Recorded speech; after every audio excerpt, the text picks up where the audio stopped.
Buenas tardes a todos. Bueno, buenas tardes a vosotros también, Antonio, Aitor, ¿qué tal? Buenas tardes. Muy buenas tardes. ¿Todo bien? Todo impresionante. Muy a gusto, genial. Súper bien, tan a gustito aquí en el diván del psicólogo. Bueno, agradecer en primer lugar a todos los aquí presentes el hecho de estar aquí, de poderles robar un ratito de su tarde. Hoy estamos aquí para hablar de Caja Negra, la edición 4.0, y del Seminario Internacional de Criminología y Ciencias Forenses. Ahora nos explicaréis un poquito de qué va esto, ¿no?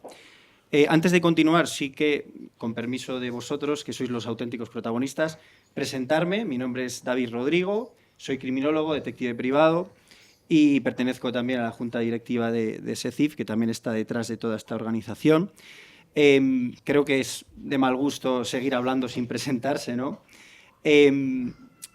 Para mí es un auténtico honor que hayáis querido contar conmigo para bueno, moderar esta charla, que espero que sea lo más amena y distendida posible. Estoy aquí con vosotros, con dos auténticas bestias de la criminología, dos personas a las que profesional y humanamente admiro. Además, bueno, Aitor Curiel, criminólogo, médico especialista en medicina legal y forense, Antonio Cela, Policía Nacional, criminólogo también. Y además me encanta que hayáis querido contar conmigo para el día de hoy porque, como os digo, os admiro y aparte de eso, de verdad, para mí es un orgullo el haber conseguido una evolución incluso en nuestra relación de amistad ya, ¿no? Tengo que decir a todos los aquí presentes que ellos dos fueron mis profesores, por lo tanto, académicamente les admiro un montón, admiro muchísimo sus conocimientos y, como digo, me llena de orgullo el que nuestra relación haya evolucionado hasta el punto que a día de hoy pues me he convertido también en un compañero de trabajo suyo, colaboramos juntos en investigaciones, colaboramos juntos en temas que a ellos les entran, que a mí me entra y, joder, de verdad, muchísimas gracias, insisto, por haber contado conmigo. Gracias a ti, David, porque para un maestro, un profesor, es un orgullo tener un alumno que realmente demuestre que se puede triunfar en esto. Todavía hay gente que en el 2025 no cree en la criminología, no cree en que se pueda vivir como criminólogo, no cree en que se pueda desarrollar una profesión dentro de la criminología y no solo dentro de los cuerpos y fuerzas de la seguridad de Estado, sino también fuera. Y tú eres la prueba de que se puede hacer y de que se puede triunfar en el mundo de la criminología. Y siempre es un orgullo para un profesor tener un alumno que casi le haya superado o incluso le haya superado, como es tu caso. No, tanto no, tanto no. Gracias a ti también, David, de verdad. Gracias, de verdad. No, para mí yo suscribo lo que comenta Aitor, pero además añado que esa sinergia que hemos podido conseguir a lo largo de estos últimos años, pues se está cimentando en proyectos muy sólidos, en proyectos que realmente han calado en la ciudad, han calado más allá de la ciudad, como es el proyecto Caja Negra, y que no hablar de SECCIF, que llevamos casi 23 años sembrando no solamente de divulgación, de conocimiento, sino también de apuestas profesionales, de las que si quieres hablamos a lo largo del podcast, pero realmente esa sinergia es parte del éxito, y para nosotros encontrarnos en el camino con alguien que ha agarrado el testigo de la criminología, lo ha hecho suyo y ha hecho de la criminología un modus vivendi y una forma de ser y de hacer, pues es estupendo, es una grandísima noticia. Pero una cosa tenemos que tener clara, 23 años de SECCIF, 5 ediciones de Caja Negra y las que vendrán, pero esto no es Antonio Cela o Aitor Curiel o David Rodrigo, eso es un equipo que está aquí detrás, gracias al cual realmente esto se puede llevar a cabo, y hay mucha más gente de la que creemos trabajando, estudiando, formándose, desarrollando actividades, tanto en el mundo del crimen real, de los cuerpos y fuerzas del Estado, del ámbito privado, de la investigación también, y de la ficción, literatura, cine, arte. Todo el equipo es el que realmente está haciendo que esto sea el éxito que es y que SECCIF pueda tener el éxito actual 23 años después, o 22 para 23 años después. Pues así es, así es. Vamos a meternos ya con Caja Negra. Vamos a preguntar a Antonio y ya de paso que nos desarrolle un poquito qué es Caja Negra y qué es el Seminario Internacional de Criminología y Ciencias Forenses. Cuéntanos un poco. Caja Negra, bueno, Caja Negra, esto nos lo ha dejado Javier de Sastrería, este magnífico espacio que tenemos hoy con nosotros, nos permite pues, introducirnos en el universo de lo criminológico de una manera muchísimo más real. Y Caja Negra realmente es un proyecto, no es un proyecto, es una realidad que pretende fusionar el mundo de la criminología, de las ciencias forenses, desde la perspectiva de los profesionales, con las artes, la cultura, la literatura, el cine, la música, el teatro, la danza y el periodismo. Entonces, esos vasos comunicantes que se trazan a través de contactos que hemos ido desarrollando a lo largo de nuestra carrera, tanto Hitor como yo, como en pues, esas propuestas a las que se nos invita cuando hemos participado en otros eventos de este tipo, no tan singulares quizás, lo explicaremos a lo largo del podcast, lo que es característico de Caja Negra, nos animan a considerarlo como algo realmente imprescindible. Y Caja Negra lo que hace es unir realidad-ficción teniendo como eje temático lo criminológico, la investigación criminal, la criminología y todo lo que pivota alrededor de ese pentágono del delito, que es el autor, la víctima, el control social y todo lo que es la eclosión de todos los conocimientos que salen del árbol de la ciencia, sociología, psicología, medicina, ciencias de la investigación criminal, al servicio del bien común, que es de lo que se trata. Estaba buscando yo el móvil porque otro día un adolescente me preguntó qué era Caja Negra y digo, ostras, en pocas palabras, en un WhatsApp, decirle a un adolescente, explicarle lo que es, y me gustó, y le dije lo que dije en muy pocas palabras, y es un certamen de criminología y ciencias forenses que aúna ciencia, ficción y arte. Yo creo que eso es, en pocas palabras, lo que es. Importante que no solo es criminología, sino que son todas las ciencias forenses afines, psicología, investigación privada, grafología, balística, acústica, criminalística, todas las ciencias, la sociología, y todas ellas en su conjunto desde la realidad, la ficción y el arte. Cuéntanos, Antonio, ¿qué día se celebra para que todo el mundo lo sepa? La edición 4.0 de Caja Negra, Crimen y Ficción, se celebra los días 28, 29 y 30 de noviembre de este año. Y uno de los momentos es el podcast en Sastrería, en el mítico y emblemático pasaje Gutiérrez de Valladolid, en el que esperamos encontrarnos con las personas que estén ávidas de acercarse a lo criminológico. Esta parte de hoy va dedicada más a lo técnico, a lo más relacionado con lo puramente criminológico. Haremos luego un esbozo acercándonos a la figura del periodismo de investigación, a la figura de aquellas personas que narran la crónica de sucesos desde una perspectiva rigurosa y seria, y también, en contrapunto, la del investigador, a veces esos encuentros y desencuentros que hay entre el periodista y el investigador. Pero vamos a tener más encuentros en Sastrería el día 20, vamos a estar con José Francisco Alonso, escritor y miembro del equipo de Caja Negra, con dos grandes de la literatura de este tipo, oscuro, negro, policíaco, como son Juan Carlos Galindo y el director de Gata Negra, con Luis Rosso. En resumen, esto es el preámbulo de lo que nos vamos a encontrar durante los días 28, 29 y 30, que es mucho y muy potente. Caja Negra es una fiesta también, es una fiesta en la que celebramos los éxitos de la criminología, en el que premiamos a los profesionales que están dedicando su vida, a periodistas que están en zonas de guerra, a gente que se juega la vida por la ciencia, por resolver, por mejorar la seguridad en nuestra sociedad. Es una fiesta, yo creo, en la que todos celebramos y nos juntamos y conseguimos traer a grandes profesionales como los que está contando Antonio. A su vez está conectado con el Seminario Internacional, ¿no? Correcto. Esta edición, David, tiene la singularidad de ofrecer a la ciudad, bueno, más allá de la ciudad, viene gente incluso desde fuera de España.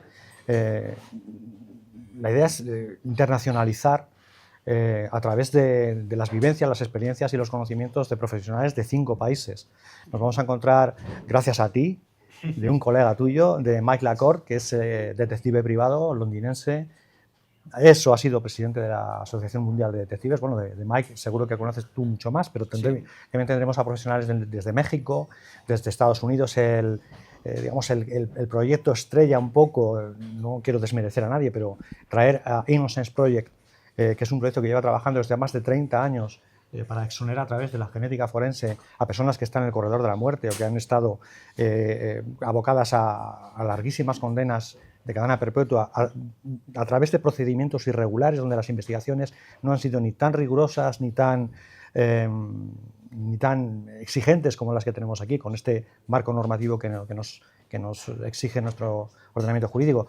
Pero también vamos a tener a psicólogos que tratan con personas que están siendo víctimas de los horrores de la guerra. Vamos a tener a profesionales del mundo de la genómica para los últimos pasos, los últimos avances en genómica, el ADN epigenético, de lo cual yo creo que sea Aitor el que comente un poco más, porque es su campo más que el mío, con dos figuras importantes, Sergio Fernández Moreno y José Antonio Lorente, que es un referente internacionalmente reconocido y uno de los padres de la genómica, de la genética en nuestro país. Pero sin dejar de lado también personajes que, teniendo la misma capacidad científica y el mismo criterio y rigor, también tienen cierto contenido mediático, como va a venir Vicente Garrido, como va a estar aquí el psiquiatra Miguel Gaona o incluso el coronel Pedro Baños, ¿no? Yo creo que intentamos aunar todo un poco, ¿no? Mucha ciencia con un rigor exquisito y intachable, pero además también un poco que atraiga a gente que no sea tanto del campo científico, sino que tenga esa curiosidad o esas ganas de acercarse a los profesionales que hoy por hoy están en casi todos los casos mediáticos y no mediáticos que hay. Sí, David, si me permites introducir un poco la figura también muy importante de nuestra comisaria de Paz Velasco de la Fuente. Paz, gran amiga, compañera criminóloga que lleva trabajando en el mundo de la criminología desde hace muchísimos años, divulgando también y siendo parte activa de este proyecto, es la comisaria de Caja Negra, y de la mano de Paz Velasco pues vienen otros grandes proyectos, como por ejemplo la presentación del primer corto. Es un corto en el que Paz y otros profesionales del mundo de la criminología han asesorado a los guionistas acerca de una terapia en la que se encuentran varios agresores en serie, psicópatas, y reflexionar sobre si es posible o no el poder reconducir ese tipo de perfiles. Es una terapia de grupo en la que en torno a un círculo, a un anillo, se presentan uno a uno: hola, soy John Doe, soy psicópata y me encanta hacer daño a la gente. Entonces, bueno, son singularidades que aportan, lo que bien decía Aitor al principio del podcast, aportan desde el conocimiento de una persona porque ha tratado profesionalmente con él, como es el caso tuyo con Mike Lacorte, a una profesional como es Paz, que nos trae de la mano a una directora que ha sido premiada en un corto. O algunos y todo no se puede contar, todos los detalles, pero yo te diré, David, que vamos a traer a un asesino en serie muy, muy peligroso, que va a estar aquí en Valladolid. Bueno, un asesino en serie o la voz de ese asesino en serie. Todo no se puede contar. Bueno, pues todo no se puede contar. Hemos dado demasiadas has contado demasiado. Es la voz Vamos a tener a un asesino en serie muy famoso. Que tenemos un rigor y un prestigio reconocido. No vamos a decir cosas que luego no son. Bueno, luego nos acusan de hacer fake. La voz es parte del asesino en serie, ¿o no? Fake programas. Bueno, Es parte del asesino en serie. Al hilo de lo que estáis comentando, ¿cómo la literatura y el cine está conectado con Caja Negra? Pues absolutamente, la literatura viene de la mano de nuestro responsable del área, que es José Francisco Alonso, y él, que es escritor, él, que es integrante de nuestro equipo, sabe quiénes son las personas más interesantes, que hay muchísimas, tanto en Valladolid como fuera, para que formen parte de la familia de Caja Negra, porque esto además tiene que ser así. Forma parte de una idea en la que el buen rollo y la amistad y el encontrarnos a gusto es una condición, es una premisa ineludible, irrenunciable. Entonces, para nosotros eso es una línea roja que no podemos nunca sobrepasar, pero va a estar el cine y ese psicópata o esa voz aparecerá en algún momento en el guiño al cine, pero también vamos a tener danza. Va a estar la figura de Ana Frank, 80 años después del fin de la Segunda Guerra Mundial. Se va a homenajear a través de la danza a una figura tan emblemática en la que se simboliza un guiño a la víctima, de la victimología. Llámame loco, pero yo creo que tendría que estar tipificado en el Código Penal no venir a ver Caja Negra este año. Hay que ser muy psicópata para no venir a ver esto con lo interesante que va a ser, de verdad. Si pudierais, para los espectadores, hacer un llamamiento sobre qué es el plato estrella de cada día o sintetizar, porque lógicamente no podemos desmerecer, es decir, no podemos poner a unos sobre otros, ¿no?, en un primer plano, pero porque además hay grandísimos profesionales y demás, pero por sintetizar un poco, en vez de hacer un recorrido por cada día, porque al final simplemente el espectador puede coger, ver el programa, sin más y enterarse, ¿no? Pero sí que me gustaría que por ejemplo, viernes 28, ¿qué es lo que más puede llamar la atención del viernes 28 para esos Hombre, no espectadores, venir... sábado 29 y domingo 30? El viernes sería pecado no venir a conocer a Paz, a Pedro Baños, a Vicente Garrido Genovés. No venir, no conocerlos, no saludarlos, no escucharlos un ratito, sería casi un pecado, realmente.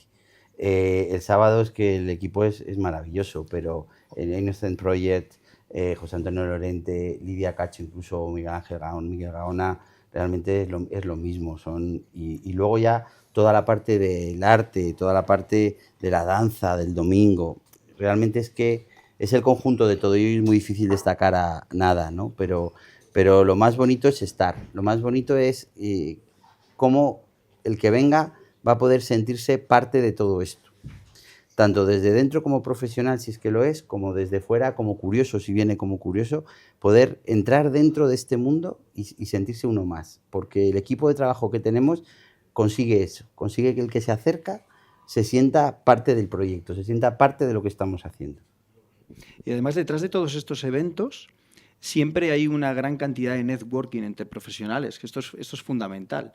Es decir, te doy mi tarjeta, me das tu tarjeta, te intercambio el teléfono, conozco a Pedro Baños, ¿no? Como comentamos, conozco a Vicente Garrido. Claro. Nunca se sabe si les puedes llegar a necesitar, nunca se sabe si su agenda les va a permitir hacernos caso, ¿no? Pero lo que vengo a decir que también es una gran oportunidad, como has dicho, de conocer a la persona y un privilegio, ¿no? No todos los días se tiene a alguien así delante. Son relaciones profesionales siempre las que surgen de todos los seminarios, de todos los congresos, de todo este tipo de actividades. Por darte un detalle, y además siempre dices tú que en este tipo de podcast es interesante contar casos reales, pues Miguel Gaona hace 4 días me llamó para hacerme partícipe y entrar como actividad pericial a un caso muy mediático nacional, con un veneno de un sapo, no sé si te suena el caso. Sí, bueno, pues recientemente... todos nos complementamos. Somos profesionales de muy distintos sectores, a todos actuamos en el ámbito público o privado y todos podemos ayudarnos, podemos complementarnos y de este tipo de relaciones profesionales salen grandes proyectos como estos, pero también salen proyectos o trabajos personales de desarrollo profesional, claro. Es que además esa cuestión que comentas, David, es súper interesante porque además, bueno, nosotros ya tenemos una larga singladura en la organización de saraos y bodas, bautizos, comuniones y funerales criminológicos. Constatamos que uno de los principales beneficios o de los activos que tiene organizar este tipo de cosas es la agenda. Los años de la agenda, todo el acumulado de conocimiento de personas y de habilidades de determinadas figuras que jamás pensaste llegar a conocer, es lo más importante. Una integrante de nuestro equipo que está por aquí cerca, Noemí Arribas, que muy pronto aparecerá en los podcasts Caja Negra, nos sugirió la idea, y hacía muchísimo tiempo que tenía ganas de traer a José Miguel Gaona. Y bueno, pues hemos conseguido traerlo porque hay una integrante del equipo, Noemí, que nos lo sugiere. La maquinaria de contactos, la agenda de unos se solapa con la de otros, aparece Paz Velasco por aquí y Aitor Curiel por allá, y de la noche a la mañana nos encontramos con que José Miguel Gaona... Pero no tanto por mejorar la agenda personal, que también se mejora de cada uno de nosotros, sino por mejorar la ciencia, el conocimiento, la interacción entre profesionales que hace que nuestra criminología sea más y mejor, que avancemos más desde ese trabajo en conjunto. Pensar que en el 2025 cada uno puede hacer la guerra por su cuenta es una locura. Iba a decir, del siglo pasado, no, de hace 2 siglos. El trabajo en equipo es fundamental. Por la agenda, por supuesto, pero en favor no tanto de mi carrera profesional o de mi proyección profesional, como de la mejora de la criminología como ciencia. De que la criminología haga que cada vez tengamos una sociedad más segura, más tranquila, mejor, más eficaz, más eficiente, en la que se haga una prevención del delito real, y en la que se haga una resolución con una capacidad mucho más rápida y mucho más eficaz. Y eso se consigue a través de este tipo de certámenes también. Si a todo eso le añades el factor lúdico, pues el éxito está garantizado. Si montas una gala de premios en la que reconoces el trabajo de periodistas, de investigadores, de actores, actrices, productores, gente que se dedica al mundo de la comunicación, del social media, o del ámbito pues, de la creación artística, pues el éxito no puede aparecer, o sea, no puede dejar de aparecer. ¿Qué hay que hacer un psicópata para no venir? Hay que hacer un psicópata para no venir. La fiesta que está organizada para la entrega de premios es ineludible. O sea, la cita del sábado, día 29 a las 7 de la tarde en Miguel Delibes, en el que no solamente reconocemos a figuras importantes de todos estos ámbitos, se redondea, se festeja con un fiestón, con una banda que hace tributo a la mítica banda también de los Blues Brothers, de esos granujas a todo ritmo que bueno, pues hacen del crimen o de la pillería pues un divertimento. En resumen, lo que intentamos es hacer de Caja Negra un homenaje a la realidad, pero también con un guiño a lo lúdico y al pasarlo bien. Aitor, como presidente de SECIF, ¿cómo de importante es para la criminología y para los criminólogos que exista un evento como este? Es fundamental en todas las sociedades científicas de todas las áreas del conocimiento el contacto entre profesionales, el que haya un ámbito en el que intercambiemos experiencias, intercambiemos hallazgos de investigación, intercambiemos nuevas técnicas para desarrollar. Eso es fundamental.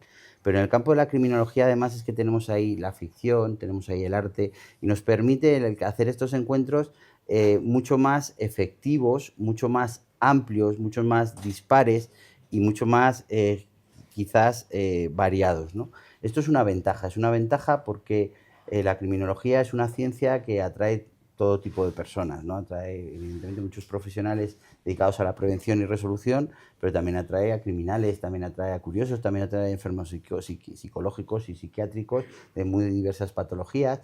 Y bueno, este tipo de eventos nos permite socializar, nos permite conocer, nos permite tratar y nos permite además hacerlo de una manera quizás más solidaria y más completa que en otros campos científicos. ¿Cómo ves el futuro de la criminología, Antonio? Yo lo veo con ilusión. Te veo a ti, Aitor, que es una pregunta que se responde sola. Lo he dicho ya al principio. El futuro está sentado, ha sido invitado a la mesa de este podcast. A ver, la criminología... Es el presente. Es presente y es más futuro. Es cierto que como profesores de criminología, que llevamos ya en esto pues, también 20 años, ¿no, Antonio?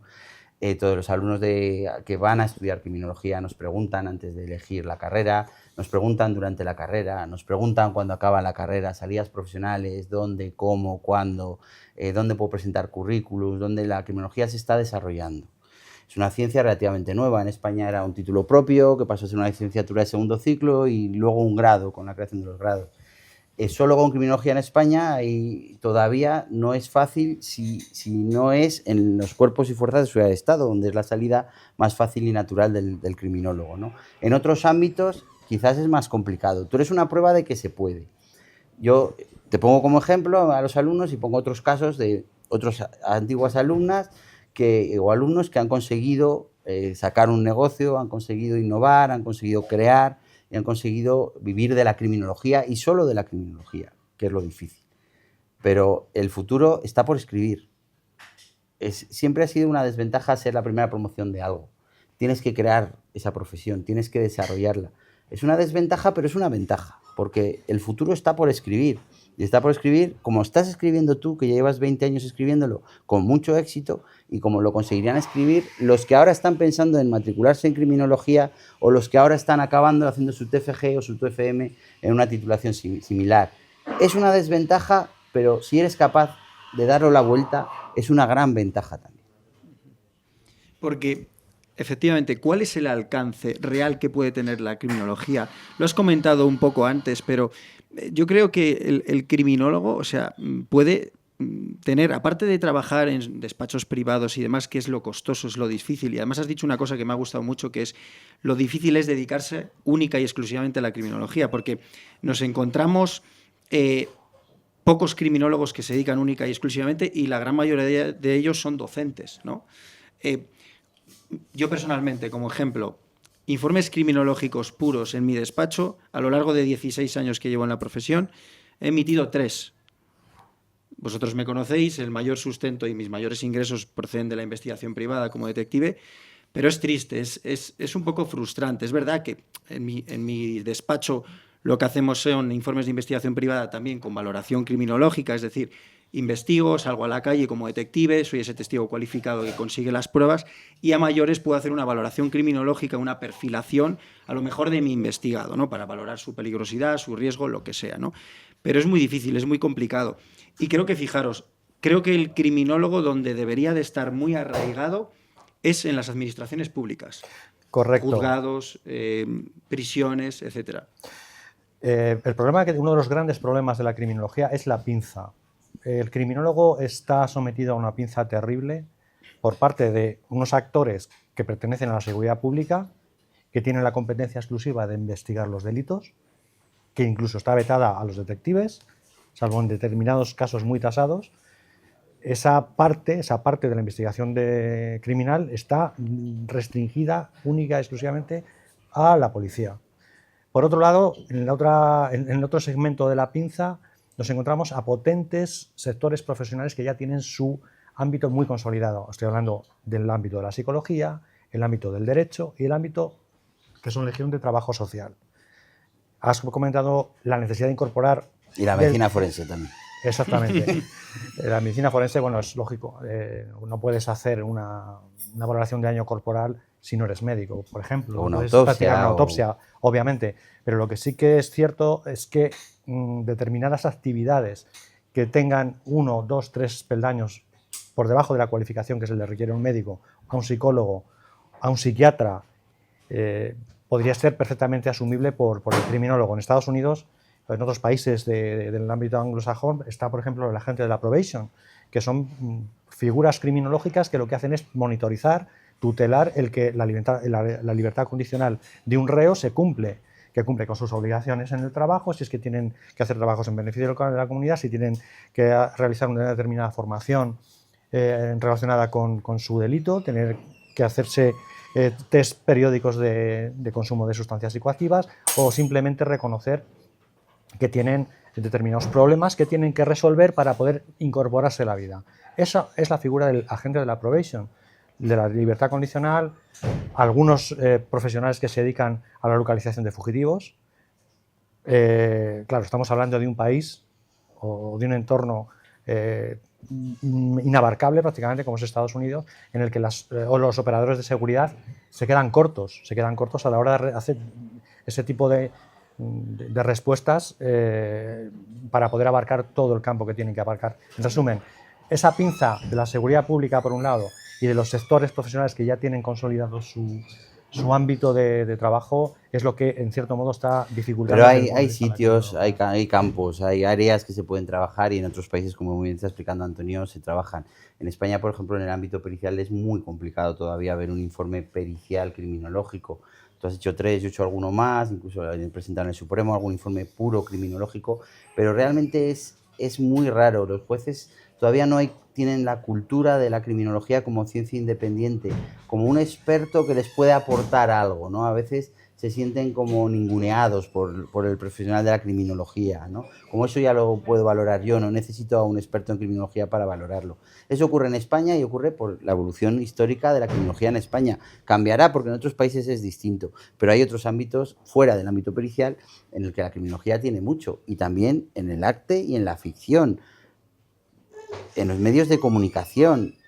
Hay muchas otras salidas profesionales que poco a poco se van desarrollando y que nuestros alumnos se van colocando y van ganándose el pan y su actividad profesional. Estamos hablando de emprendimiento, de salidas laborales. ¿Creéis que, por ejemplo, esos jóvenes estudiantes, sobre todo, que van a ir a Caja Negra, pueden a lo mejor inspirarse gracias a ver a alguno de estos profesionales y decir, me ha saltado la chispa y ahora voy a emprender, voy a montar esto, ya sé lo que tengo que hacer, ya sé cuál va a ser mi futuro laboral? Hombre, tanto como ya sé lo que tengo que hacer, no.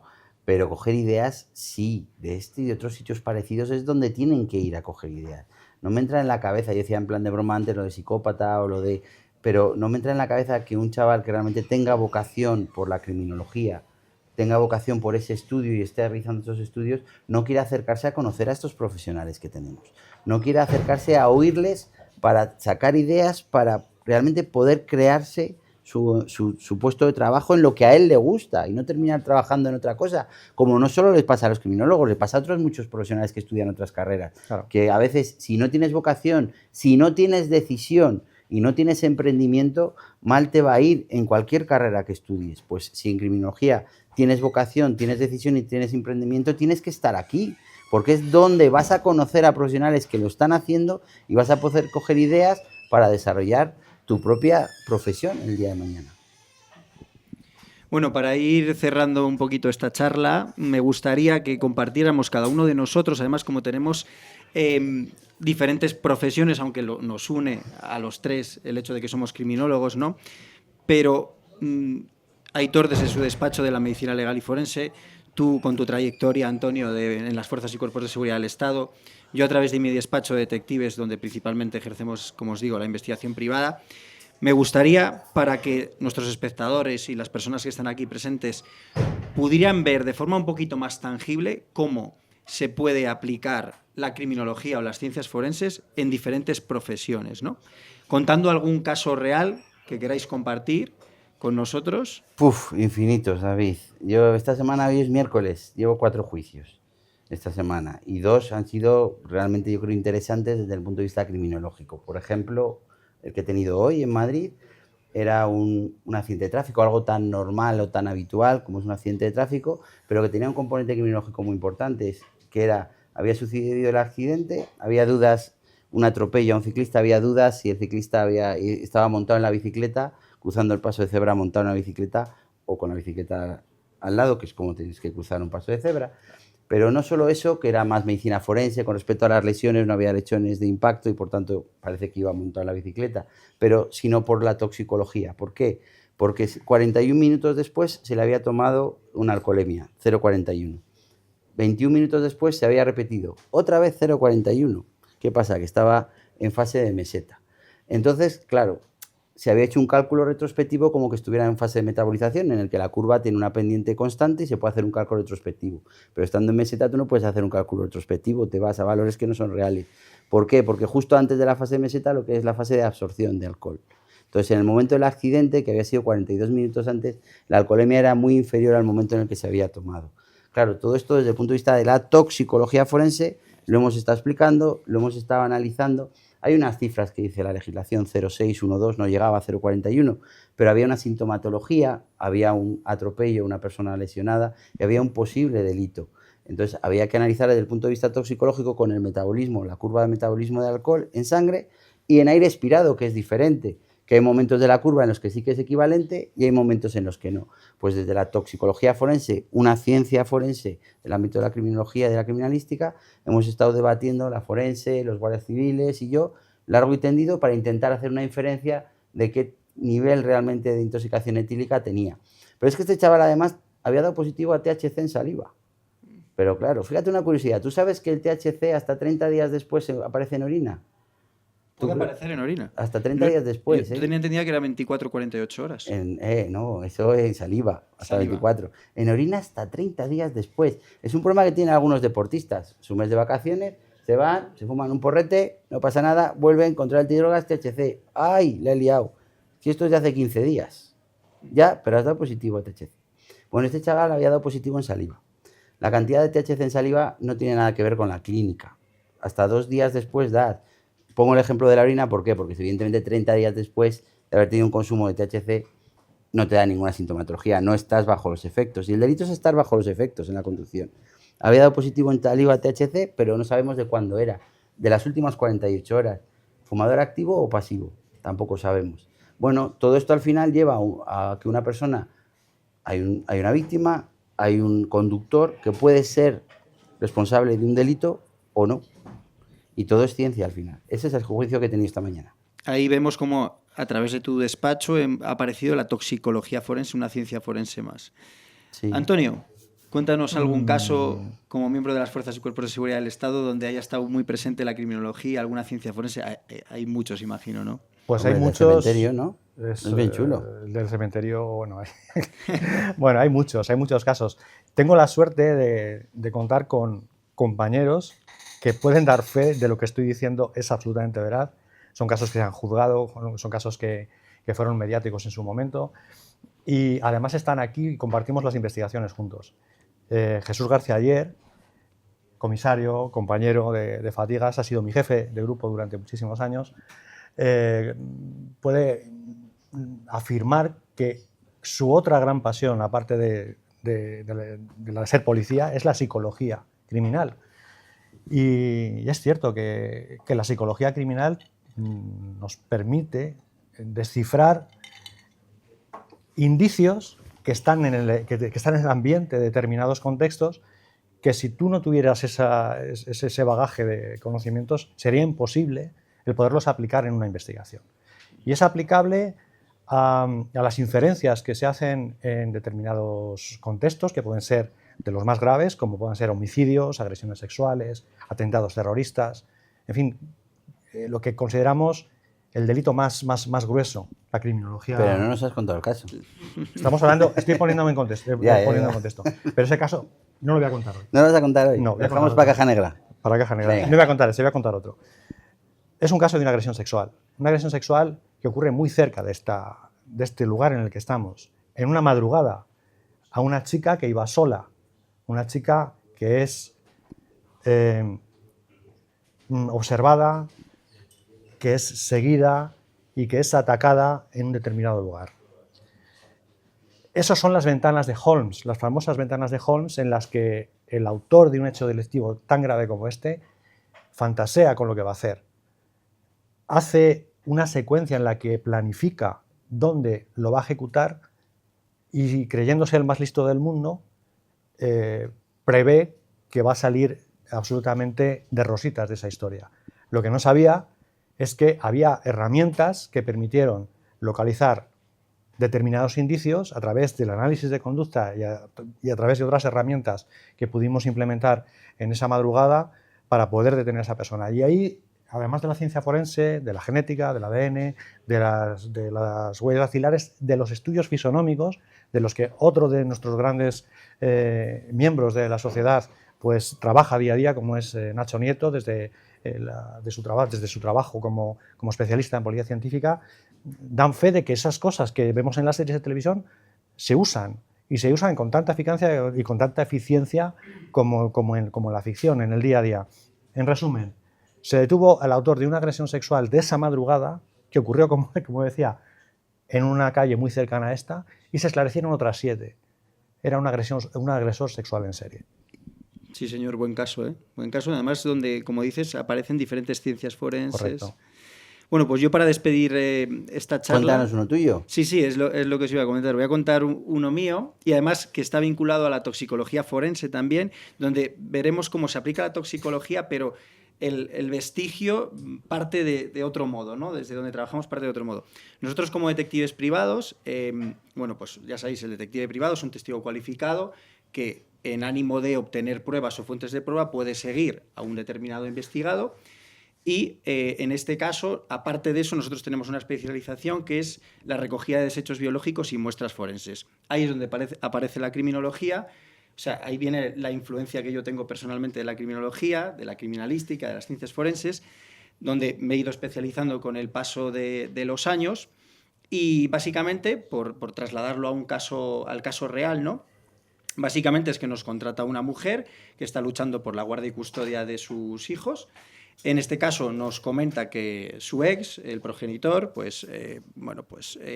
es consumidor, es adicto a la cocaína, es adicto también a otras sustancias estupefacientes, etcétera. Y entonces, claro, ella está muy alterada, muy agitada, porque dice, ¿cómo voy a dejar mis hijos en manos de este hombre cuando sé que es consumidor, ¿no? Y encima está normalmente bajo los efectos de... Entonces, básicamente, montamos un operativo en el que consistía con 2 detectives, un fin de semana, partíamos en una ciudad, acabamos en otra ciudad diferente, durante todo el fin de semana siguiéndoles y demás, hasta que aplicamos esa especialización que os digo, ¿no? Que es la recogida de desechos biológicos y muestras forenses. Durante todo el fin de semana le recogimos un total de 6 colillas y un botellín de cerveza, donde lo que buscamos es coger esas colillas bajo un correcto soporte, bajo una correcta cadena de custodia, las mandamos al laboratorio, ahí aparece la toxicología forense, en el laboratorio se extrae esa saliva que está impregnada en las colillas, etcétera, y entonces el laboratorio nos emite un informe que determina que da positivo en cocaína, en THC, y lo sorprendente también fue que en MDMA, en algún tipo de anfetamina, ¿no? El tío era un adicto a un nivel elevado, ¿no? Entonces, gracias a nuestro informe, gracias al informe adjunto toxicológico, se consigue motivar la aplicación de medidas cautelarísimas, que son esas medidas súper urgentes para quitarle la guardia y custodia inmediata. Después, en medidas cautelares se mantiene, y hasta hace poco, que esto ha sido muy reciente, nos han confirmado que se mantiene así la guardia y custodia, que incluso el juzgado le ha dicho a este hombre que hasta que no dé negativo en una serie de análisis aleatorios que le manda el juzgado, ¿no? Pues que no le van a otorgar la guardia y custodia, ¿no? Entonces, claro, la clienta contentísima, porque imaginaros lo que es el tener... Haber podido acreditar eso. Claro, el haber podido acreditar eso y creo que además... Porque luego hay trabajos de todo tipo. Yo en mi sector, cuando trabajamos, por ejemplo, en el ámbito de los despidos procedentes, improcedentes, las bajas laborales, las fugas de información, competencias desleal, lo que estamos trabajando son temas de fondo económico, donde lo que está en juego es dinero. Pero en este caso, cuando lo que está en juego son unos hijos, son el bienestar, el cuidado de los hijos, todo esto, al menos para mí, imagino que para vosotros también, sí, es mucho más gratificante. Claro. ¿Tenemos un minuto? Sí, dale. Es que a raíz del caso que estás contando, mi juicio de ayer. De ayer. Nos dicen desde producción que no hay mito. Nada, pues simplemente decir que era un tema de drogas también, pero un nuevo sistema que de camuflaje y de transporte que es junto con carbón. Y estuvimos discutiendo ayer en el juicio, ese fue el de ayer, como no todos los métodos de extracción sacan el 100% de la cocaína, entonces que haya una cantidad de cocaína mezclada con carbón no significa que sea útil. Igual que en las médulas hay 7 toneladas de oro, pero no podemos cogerlas. Y lo que hay que tener en cuenta es lo que se pueda coger. Ayer, en el juicio de ayer, estuvimos discutiendo sobre eso. Pues nada más, ha sido un placer, Antonio. David, un gusto. Muchas gracias. Un placer estar con vosotros esta tarde. Igualmente. Gracias, David. Os esperamos en Caja Negra, a todos. Un saludo.